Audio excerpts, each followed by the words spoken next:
Selamat sore pemirsa, senang sekali hari ini sore hari kembali menyapa Anda di Apa Kabar Indonesia Akhir Pekan bersama saya Celia Alexandra dan juga Jasmine Rahmadi di Halo sini. Celia. Halo, apa kabar? Selamat ulang tahun. Bukan saya yang ulang tahun. TNI Kabar ya baik, tapi yang ulang tahun bukan saya, Sel. Tapi TNI yang hari ini ulang tahun ke-80 nih.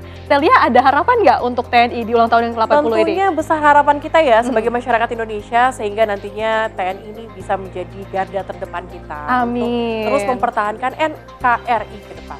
Dan tentunya tetap mengabdi dan mengayomi masyarakat ya, menjaga kesatuan dan persatuan Republik Indonesia juga. Nah, pemirsa nanti akan ada informasi tentunya yang kita hadirkan mengenai HUT TNI ke-80 ini.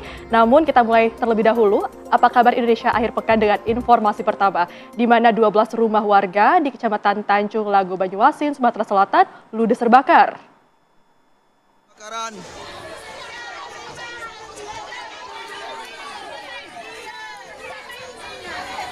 Kebakaran yang diduga akibat korsleting listrik pada satu rumah yang ditinggalkan pemiliknya ini merambah ke rumah lainnya hingga membakar seluruh isi rumah. Sedikitnya ada 12 rumah yang terbakar. Besarnya kobaran api dan tiupan angin kencang membuat warga berhamburan keluar untuk menyelamatkan diri.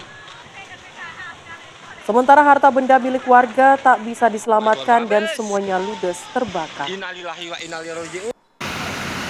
Tim pemadam kebakaran bersama warga yang berusaha memadamkan api kesulitan akibat kondisi rumah yang terbakar berupa rumah panggung yang terbuat dari bahan yang mudah terbakar. Namun dalam waktu 2 jam api bisa dipadamkan.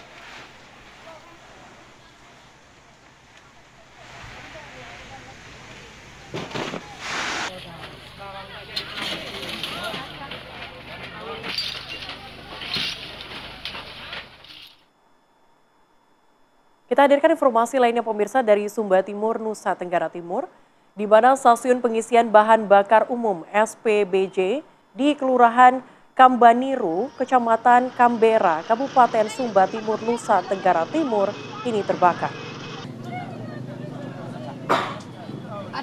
Kebakaran terjadi saat satu unit mobil minibus mengisi BBM jenis Pertalite dan percikan api tiba-tiba muncul dari dashboard sebelah kiri mobil dan dengan cepat merambat ke area SPBU lainnya.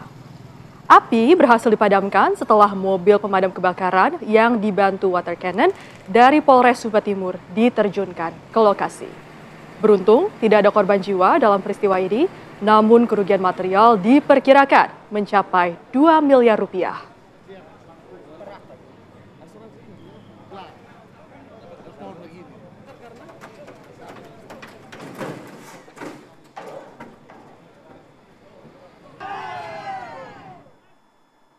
Pemirsa, seorang DPO pelaku begal ini berusaha melarikan diri dengan menggigit lengan polisi, yakni saat ditangkap di Lampung Tengah, Lampung. Aksi pelaku ini pemirsa membuat resah dengan melakukan begal dengan target anak di bawah umur.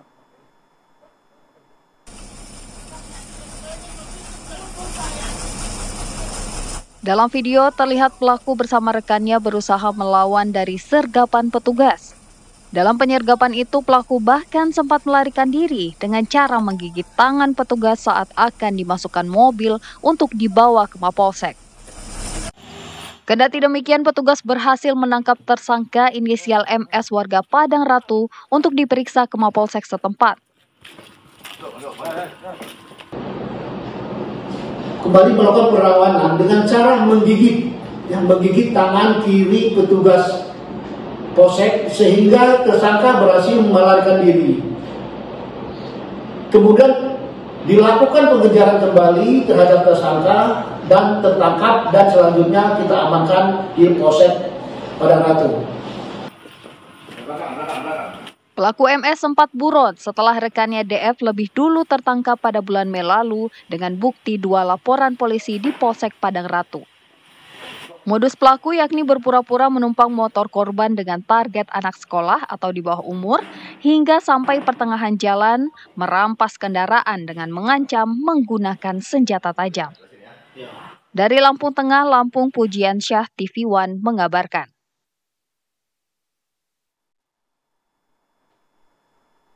Dari Lampung kita hadirkan informasi lainnya untuk Anda pemirsa, di mana kecurigaan warga Pilangsari Endak, Desa Kedung Jaya, Kecamatan Kedawung ini pemirsa, Kabupaten Cirebon, Jawa Barat dihebohkan dengan penemuan 2 sosok mayat berada di dalam satu rumah.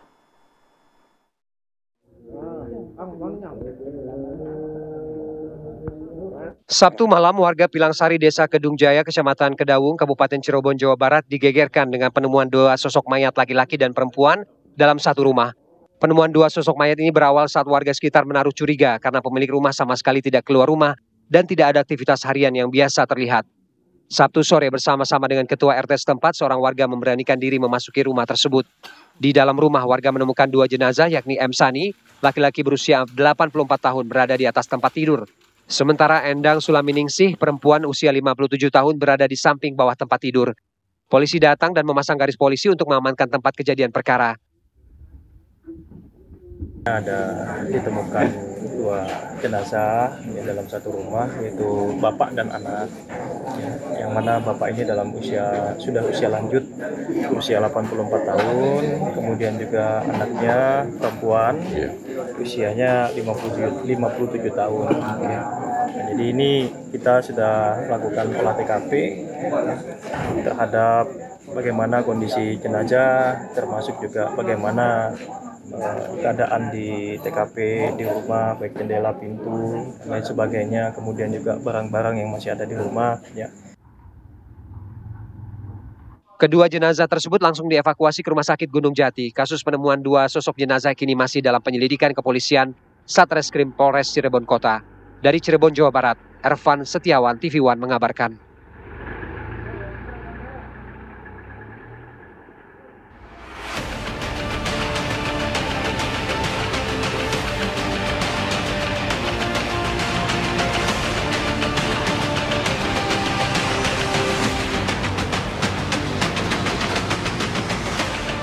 Yang Maha Kuasa akan selalu beserta para prajurit dan keluarga besar TNI.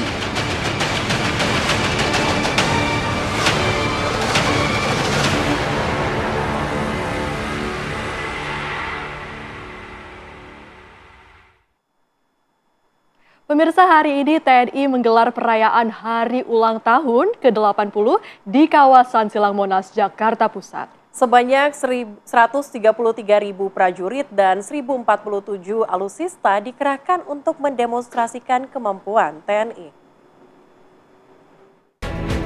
Upacara Hari Ulang Tahun ke-80 Tentara Nasional Indonesia. Tentara Nasional Indonesia menggelar perayaan Hari Ulang Tahun ke-80 di lapangan Silang Monas, Jakarta Pusat. Ribuan warga antusias memadati kawasan Monas. Peringatan tahun ini disebut sebagai perayaan terbesar sepanjang sejarah HUT TNI dengan melibatkan sekitar 133.000 prajurit dari ketiga matra, yakni Angkatan Darat, Angkatan Laut, dan Angkatan Udara.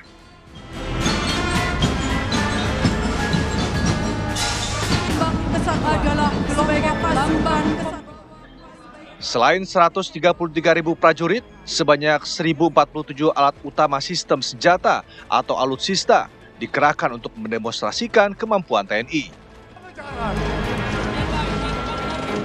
Prima, TNI Rakyat Indonesia Maju, perisai Trisulan. Selain parade dan defile, masyarakat yang hadir disuguhkan beragam atraksi demonstrasi kemampuan prajurit dan alutsista.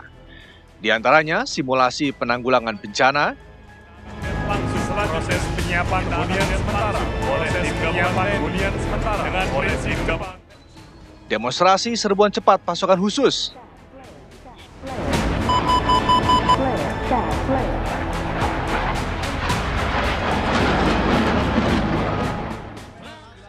atraksi terjun payung pasukan, dari sebelah kiri tribun kehormatan, penerjun satwa pertama, penerjun satwa pertama, Sesaga dan keterampilan saksikan pendakian dan keterampilan taktis, serta aksi victory jump oleh pasukan lintas udara. Dragon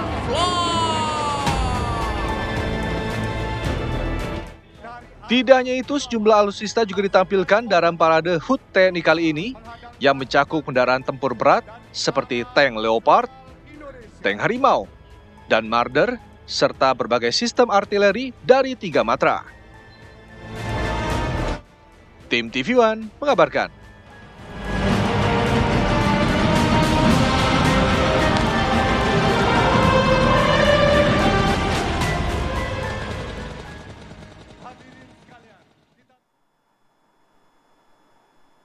Sementara itu, pemirsa, Presiden RI Prabowo Subianto ini menghadiri acara puncak HUT TNI ke-80 di Monas, Jakarta Pusat.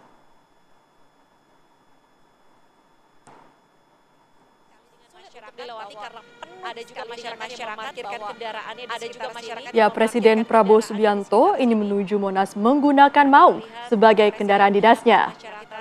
Presiden menyempatkan menyapa dari mobil kepada warga yang telah menunggu di sekitar kawasan Monas. Saat memberikan pidato sambutan, Presiden menyampaikan apresiasinya atas dedikasi para prajurit TNI dalam menjaga kedaulatan negara. Presiden Republik Indonesia.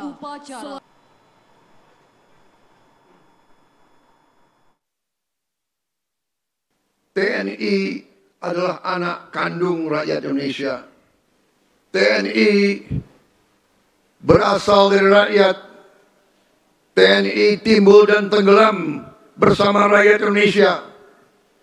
TNI selalu mengabdi kepada bangsa dan rakyat, dan TNI siap mengorbankan jiwa dan raganya untuk bangsa dan rakyat Indonesia. Saudara-saudara sekalian, terutama para prajurit TNI yang saya banggakan, di tengah ketidakpastian lingkungan global saat ini, TNI merupakan benteng NKRI.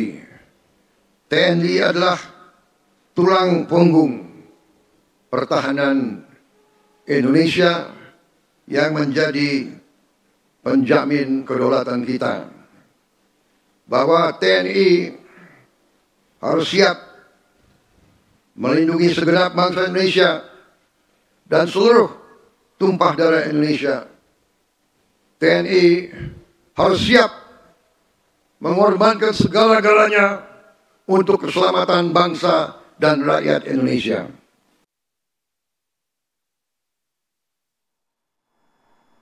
Sementara itu, Panglima TNI Jenderal Agus Subianto ini menggelar doa bersama lintas agama sehubungan dengan dirayakannya HUT ke-80 tahun TNI. Lebih dari 7.000 peserta mengikuti acara doa bersama lintas agama yang berlangsung di kawasan Monas pada Sabtu kemarin.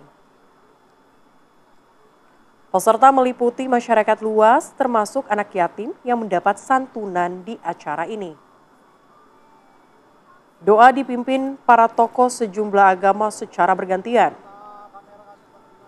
Doa bersama lintas agama berlanjut dengan acara kirap TNI bermasa rakyat.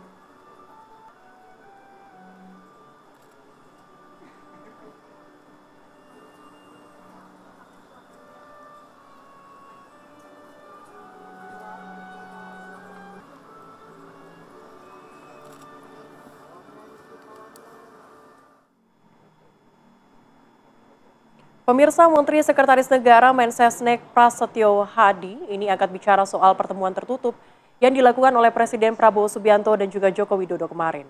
Yang dikatakan bahwa pertemuan keduanya ini adalah untuk membahas sejumlah permasalahan bangsa. Yang pertama kan memang silaturahmi ya di antara dua pemimpin Presiden ke-7 dan Presiden ke-8.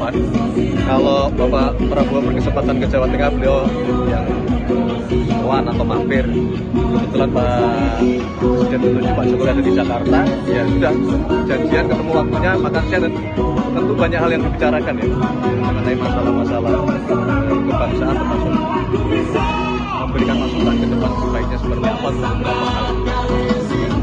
Kurang lebih 2 jam lah pertemuan di antara kedua pemimpin.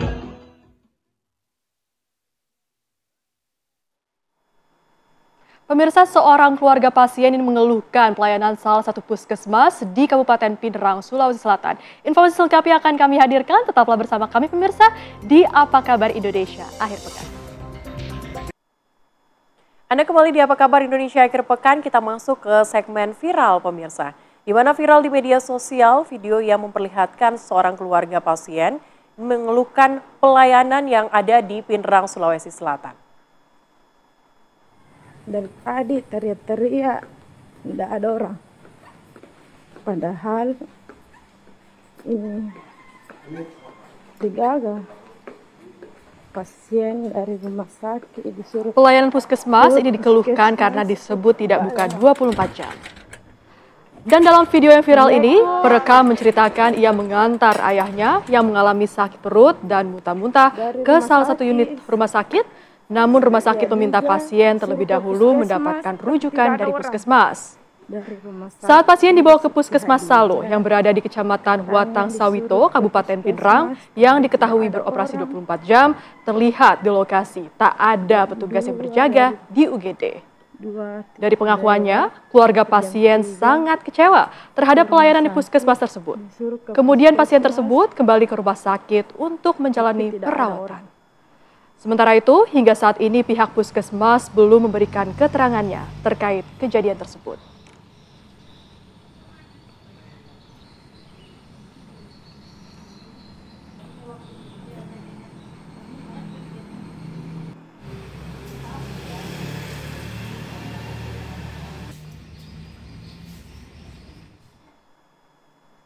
Sementara itu, pemirsa, penarikan paksa yang diwarnai atau penarikan paksa kendaraan yang diwarnai perlawanan dan arogan komplotan debt collector terhadap Polwan ini terjadi di kawasan Pakonan Barat, Kelapa II, Tangerang, Banten, dan ironisnya ini, alih-alih menyelesaikannya di kantor polisi pemirsa, para pelaku bahkan bersikap arogan hingga menantang polisi wanita yang datang untuk mencoba membantu memediasi.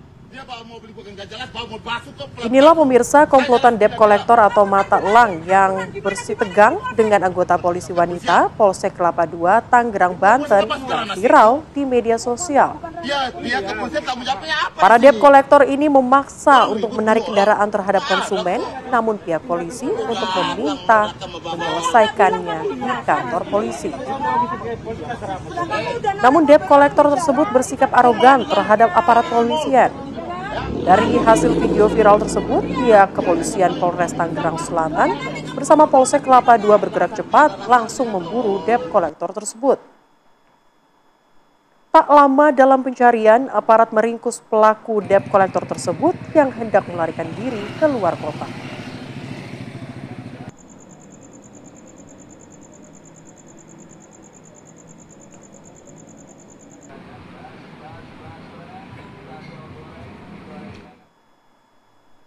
Kita hadirkan informasi lainnya untuk Anda pemirsa, di mana aksi heroik pengemudi mobil yang gagalkan aksi pencurian kendaraan motor milik pegawainya yang terjadi pemirsa di parkiran di Jalan Cibaduyut, Kota Bandung yang terekam CCTV. Ya, video aksi heroik itu viral di media sosial. Inilah rekaman CCTV saat seorang pengemudi roda 4 yang juga pemilik air isi ulang galon saat menggagalkan aksi pencurian motor yang terparkir di Jalan Cibaduyut, Kota Bandung, Jawa Barat. Dalam video yang beredar luas di sosial media, pelaku berjumlah 2 orang, satu memantau di luar, sementara 1 orang lainnya melancarkan aksinya. Saat pelaku hendak membawa motor pegawai yang terparkir, pemilik air isi ulang galon keluar dari mobil dan langsung menyergap. Namun pelaku malah menusukkan senjata tajam yang dibawanya ke bagian dada dan punggung hingga korban mengalami luka. Ada yang nyelamatin bos saya. Nah, curanmor itu gagal untuk mengambil motor tersebut. Nah, ternyata ada penusukan juga kejadiannya. Kirain tidak ada yang terluka atau gimana setelah pencurian curanmor itu. Itu motor siapa yang dicuri ya? Karyawan sebelah ini. Satu kerjaan, satu bos juga. Korban kini masih menjalani perawatan di rumah sakit dan berbekal kamera CCTV yang sempat viral di media sosial itu, kini polisi masih melakukan pengejaran terhadap pelaku. Dari Bandung, Jawa Barat, Cepi Kurnia, TV One mengabarkan.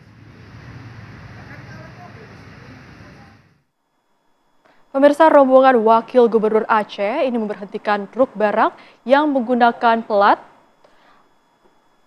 atau maksud kami ini menggunakan plat nomor kendaraan dari luar wilayah Aceh.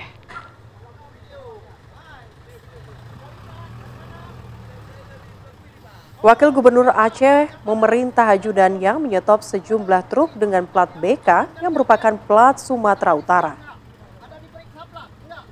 Tanya itu, truk dengan kode plat BA asal Provinsi Sumatera Barat yang melintas di kawasan Gunung Gurute, Kabupaten Aceh Jaya. Ini juga dilakukan penyetopan. Fadlullah bukannya melakukan razia, tapi malah bertanya apakah sudah makan. Karena sopir mengaku belum makan, orang nomor 2 di Aceh tersebut langsung memberikan sejumlah uang agar sang sopir bisa membeli makanan dalam perjalanan. Ada di stok, itu paling saplas. Nggak ada, oke. BA Pak. Macet dong, jalan. BA Pak.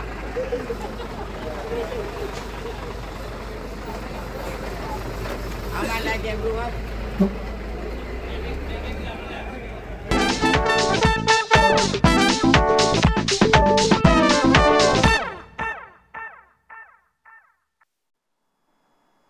Pemirsa, tim SAR gabungan kembali menemukan jenazah korban ambruknya bangunan Ponpes Al-Khozini yang terjadi di Sidoarjo. Kita akan hadirkan informasi selengkapnya usai jeda. Tetaplah bersama kami.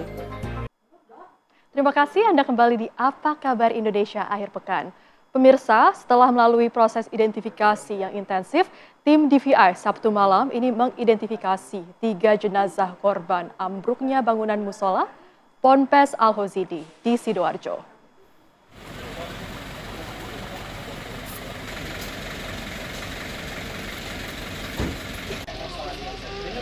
Identifikasi itu dilakukan pemirsa melalui pencocokan sidik jari dan juga gigi, medis, dan properti. Usai identifikasi, jenazah diserahkan kepada keluarga. Isak tangis tak terbendung saat keluarga diberikan kesempatan terakhir untuk melihat kondisi korban. 3 jenazah teridentifikasi tersebut adalah Firman Nur, berusia 16 tahun dengan alamat Tembok Lor 3 nomor 8A Surabaya. Kemudian Muhammad Aska Ibadulo Rohman, ini usia 13 tahun dengan alamat Jalan Randu Indah nomor 14 Kenjeran Surabaya. Daul Milal, usia 15 tahun, alamat Sido Kapasan, Gang 8 nomor 18 Surabaya. Dan setelah dilakukan pencocokan dengan data postmortem dan antemortem keluarga, ketiga korban akhirnya dinyatakan identik. Ketiga jenazah selanjutnya diserahkan kepada keluarga untuk dimakamkan.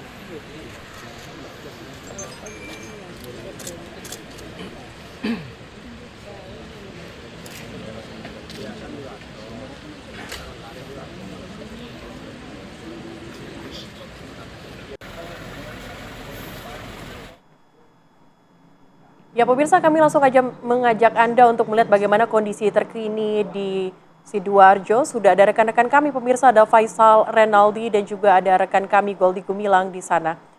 Yang saat ini sedang berada di Rumah Sakit Bayangkara. Saya akan menuju ke Faisal dulu yang berada di Ponpes Al-Khozini. Faisal, bagaimana kondisi di sana? Apakah seluruh jenazah sudah berhasil ditemukan? Ya, Celia, untuk kondisi di sini tadi baru saja Wakil Gubernur dari Jawa Timur Emil Dardak mengunjungi tempat atau posko tunggu daripada keluarga korban di sini. Nah, kami akan mengajak Anda, Celia, untuk berbincang sebentar dengan Wakil Gubernur Jawa Timur Emil Dardak yang saat ini tengah meninjau posko makanan yang disediakan untuk para keluarga korban yang menunggu di sini. Ini adalah posko. Halo, Mas Emil, boleh sebentar Mas, kami dari TV1. Mas, ini bagaimana Mas proses peninjauan di hari ke-7 yang tadi udah melihat dapur umum dan lain sebagainya juga sudah bertemu dengan keluarga korban. Bagaimana Mas? Ya, sekali lagi ini upaya kolektif. Kita merasakan semangat semua orang sama, ingin hadir untuk keluarga-keluarga yang sedang bersedih, sedang cemas, sedang berharap. Tentunya bukan sesuatu yang ringan yang dilakukan oleh semua relawan ini. Kita harapkan bisa diberikan kelancaran.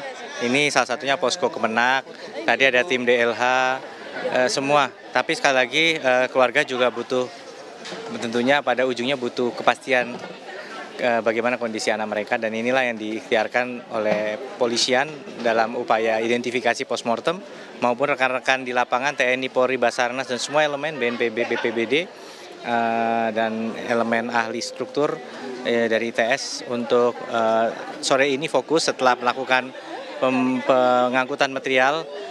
Masih ada satu sisa lantai 3 yang kemudian harus diangkat, dan ini proses yang kompleks karena menempel di gedung utama. Ini fokus dari sore hari ini, mohon doanya agar bisa segera lancar dan membawa progres karena masih ada selisih antara jumlah yang mengambil sampel DNA dengan jumlah 34 yang telah dievakuasi sejak penggunaan alat berat hingga tadi status jam 11.40.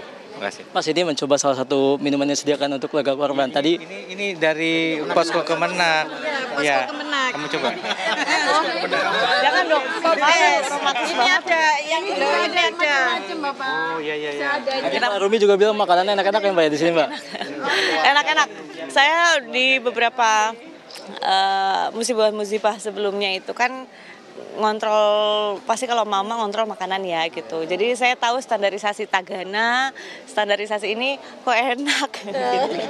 Jadi semuanya dipastikan layak gitu. Bukan karena kita dalam keadaan genting, tetapi memberikannya di bawah standar. Jadi betul-betul semuanya sesuai layak, bersih, higienis, dan ditambah rasanya enak. Mas Emil tadi kan sudah bertemu dengan beberapa keluarga korban, Mas. Mungkin ada pesan-pesan nggak sih Mas yang mereka sampaikan? Ini kan tadi beberapa. Ada, mereka berharap mereka khawatir ya. Bisa nggak ini selesai tapi nggak ketemu. Artinya selisih gitu loh antara jumlah yang mencari anaknya dengan jumlah yang diketemukan. Apa jangan-jangan terbawa pada saat pengangkutan. Tapi tadi kami mengobservasi pelaksanaan di lapangan, proses untuk memasukkan material ke dalam truk pengangkut itu sangat penuh kehati-hatian dan satu persatu.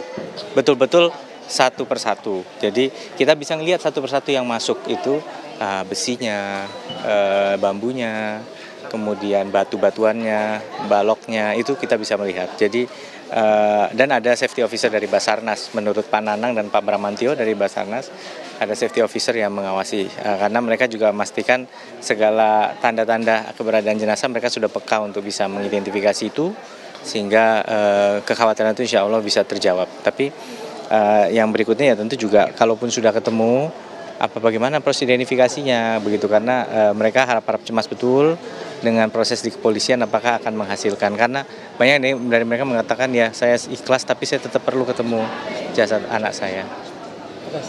Terima kasih Mbak Rumi. Ya, pemirsa dan juga Celia, memang proses evakuasi hingga saat ini di hari ke-7 masih terus dilakukan. Hingga saat ini sampai dengan sore ini Celia, kami mendapatkan data bahwa ada sekitar 12 korban yang hari ini sudah ditemukan dan juga 1 body part lainnya. Untuk sementara demikian kami kembalikan ke Anda di studio, Celia. Baik, dari Faisal Rinaldi yang sudah mengabarkan dari Ponpes Al-Hozidi, Sidoarjo, Jawa Timur, kita beralih ke rekan Goldi Gumilang yang juga sudah siap mengabarkan dari RS Bayangkara. Selamat sore Goldi, bagaimana proses identifikasi berjalan hari ini? Ya, selamat sore rekan dan juga pemirsa di Rumah Sakit Bayangkara, Surabaya, Jawa Timur. Hari ke-7 proses pencarian korban reruntuhan Ponpes Al-Hozidi, Buduran, Sidoarjo telah membuahkan hasil. Dan pada hari ini hingga Minggu sore jumlah kantong jenazah yang datang sampai di angka 37 kantong jenazah, sehingga di total untuk korban meninggal dunia berjumlah 42 orang. Bisa dilihat di belakang kami ini pemirsa, kantong jenazah ke-37 ini tengah diangkut menuju ke ruang Dokes Polda di Rumah Sakit Bayangkara, Surabaya. Dan untuk proses identifikasi pemirsa, sejauh ini dari 42 korban sudah teridentifikasi 8 korban yang sudah dipulangkan ke rumah duka masing-masing. Sementara untuk sisanya ini masih dalam proses identifikasi ataupun pencocokan data antemortem dan juga postmortem. Kami juga sempat menanyai dari pihak Bidokes Polda Jawa Timur yang mengungkapkan bahwa ada sejumlah kendala seperti usia para korban yang memang masih di bawah 17 tahun, mengingat mereka juga belum punya kartu tanda penduduk, sehingga scan sidik jari ini belum dilakukan. Dan selain itu juga ada beberapa hal seperti waktu dari mereka tertimbun ini sudah lebih dari 5 hari pemirsa. Dan saat ini memang proses pencocokan untuk sejumlah korban jiwa yang berjumlah kurang lebih ada 30-an ini masih dalam proses identifikasi dari pihak Bidokes Rumah Sakit Bayangkara Surabaya. Selain itu juga kami informasikan bahwa di Rumah Sakit Bayangkara disediakan didirikan dua posko, di mana posko tersebut digunakan untuk ruang tunggu wali murid. Sementara beberapa atau 2 hari yang lalu hingga hari ini banyak sekali keluarga dari korban yang berdatangan untuk melaporkan di antemortem data atau informasi mengenai keluarganya, seperti ciri-ciri khusus berupa foto, kemudian rekam medis, ciri khusus di tubuh seperti tai lalat atau pernah mengalami patah tulang dan lain sebagainya, agar mempermudah proses identifikasi. Selain dari postmortem maupun antemortem, juga dari pihak Bidokes Polda Jawa Timur dan juga Rumah Sakit Bayangkara ini sudah mengambil sampel DNA, sehingga nantinya kalaupun proses antemortem maupun postmortem belum bisa ditemukan, ini akan dilakukan untuk pencocokan DNA dari keluarga dan juga korban. Sementara itu informasi yang dapat kami kabarkan dari Rumah Sakit Bayangkara. Kami kembalikan ke rekan di studio. Artinya proses identifikasi masih terus berlanjut. Terima kasih Goldi Gumilang, dan sebelumnya juga ada rekan kami Faisal Rinaldi yang mengabarkan langsung dari Ponpes Al Ghazini. Selamat bertugas kembali rekan-rekan. Ya pemirsa, sebelum kita ke gelaran MotoGP di Mandalika, kita nanti akan memperbarui perkembangan di HUT TNI di Monas. Kabarnya saat lagi, tetaplah bersama kami di Apa Kabar Indonesia Akhir Pekan. Anda kembali bersama kami di Apa Kabar Indonesia Akhir Pekan pemirsa, dan kami akan mengajak Anda melihat bagaimana kemudian kemeriahan di beberapa lokasi HUT TNI ke-80 hari ini. Langsung saja kami ajak Anda untuk menuju ke Monas. Sudah ada rekan kami Sekar Wanda, dan juga dari Bandung sudah ada rekan kami Cepi Kurnia. Tapi kita menuju ke Monas dulu ya Jasmine, untuk melihat bagaimana serunya suasana di Monas Jakarta Pusat, Celia. Oke, Sekar, bagaimana kondisi di sana? Apakah masih ada keramaian dari warga, dan juga apa saja yang kemudian atraksi yang ditampilkan di sana di sore hari ini?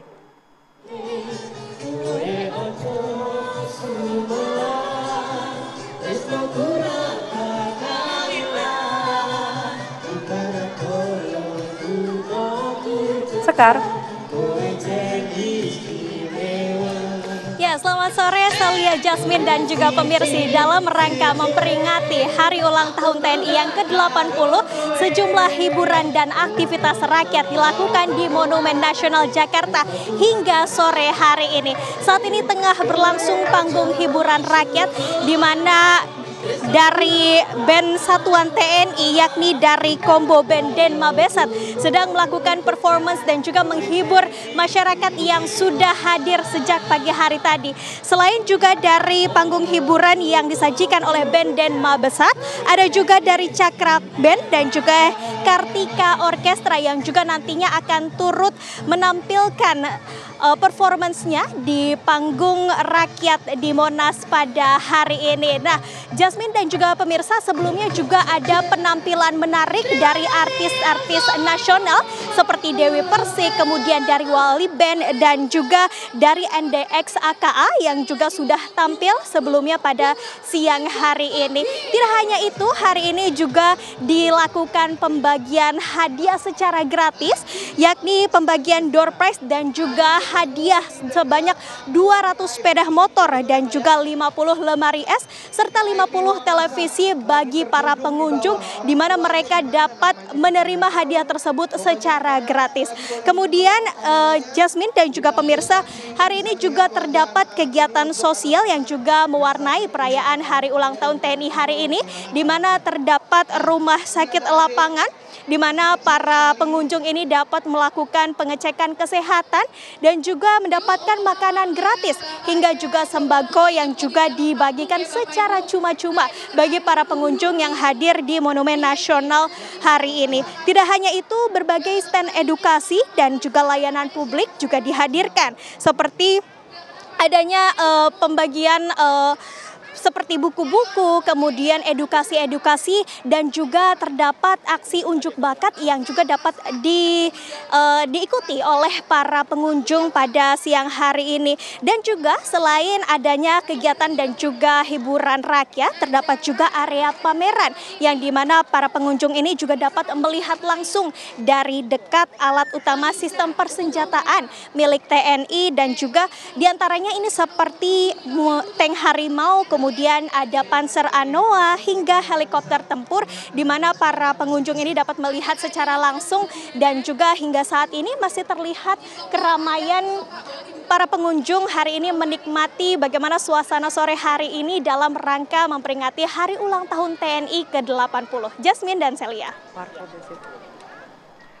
Baik, terima kasih. Terlihat meriah sekali perayaan HUT TNI ke-80 di Monas. Sekar, terima kasih Sekar Wanda mengabarkan langsung dari Monas, Jakarta Pusat.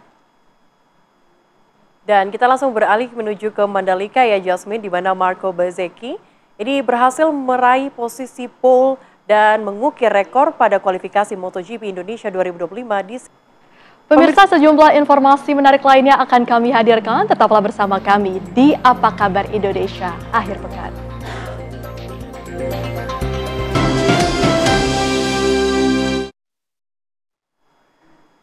Anda kembali di Apa Kabar Indonesia Akhir Pekan pemirsa. Puncak peringatan Hari Jadi Kabupaten Gunung Kidul ke-195 digelar di alun-alun Kota Wonosari, Gunung Kidul pada Sabtu siang kemarin. Ya, kirap pusaka dan juga rebutan puluhan gunungan hasil bumi ini mewarnai acara yang digelar dalam nuansa Jawa ini.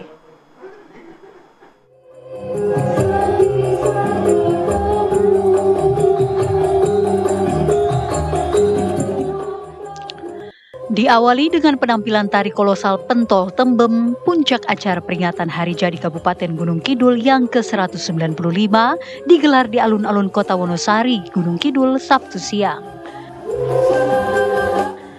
Tarian asli Gunung Kidul ini merupakan tarian yang menggambarkan semangat kegotong royongan yang hingga kini masih dijunjung tinggi oleh masyarakat Gunung Kidul.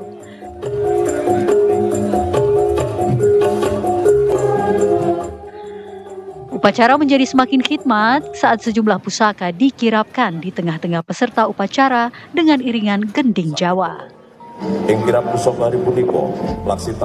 Puncak acara Hari Jadi ini menjadi unik karena seluruh peserta upacara mengenakan pakaian adat Jawa Gagrak Ngayogyakarta Hadiningrat. Dalam puncak peringatan Hari Jadi Gunung Kidul ini hadir pula Wakil Gubernur DIY, Kanjeng Gusti Pangeran Adipati Arya Paku Alam ke-10 yang sekaligus menjadi inspektur upacara. Bupati Gunung Kidul Endah Subekti Kuntariningsih berharap dengan peringatan Hari Jadi Kabupaten Gunung Kidul ke-195 ini, masyarakat dapat senantiasa bergotong royong untuk membangun Gunung Kidul yang lebih sejahtera.